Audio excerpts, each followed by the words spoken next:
Il a annoncé remettre sa démission à Emmanuel Macron. Le Premier ministre Gabriel Attal pourra à minima retrouver les bancs de l'Assemblée. Il a été largement réélu dans les Hauts-de-Seine avec 58% des voix. D'autres membres du gouvernement renouvellent également leur mandat de député comme Gérald Darmanin dans le Nord. L'ancienne première ministre Elisabeth Borne remporte aussi la victoire dans le Calvados devant un candidat Rassemblement national. En ballottage défavorable, elle a tiré profit du désistement du candidat du nouveau Front populaire. Mais la majorité accuse également des défaites, celles notamment du ministre Stanislas Guerini et de l'ancien porte-parole du gouvernement Olivier Véran. N'ayez pas peur. À droite, l'alliance du président des Républicains Éric Ciotti avec le RN n'a pas refroidi les électeurs des Alpes-Maritimes. Ils l'ont réélu avec 45% des voix dans une élection triangulaire.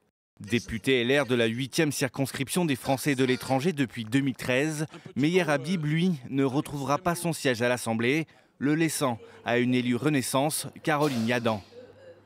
À gauche, l'ancien président François Hollande retournera à l'Assemblée 12 ans après l'avoir quitté. Dans son fief corrézien, il termine en première position d'une triangulaire avec 43% des voix.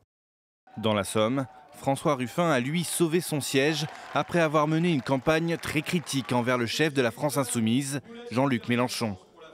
Les dissidents insoumis, tels qu'Alexis Corbière ou Daniel Simonet, ont eux aussi remporté leur duel contre des candidats officiels du NFP.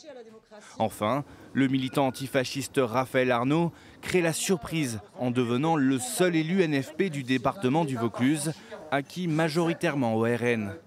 Il devient donc le premier député fiché S connu à entrer dans l'hémicycle.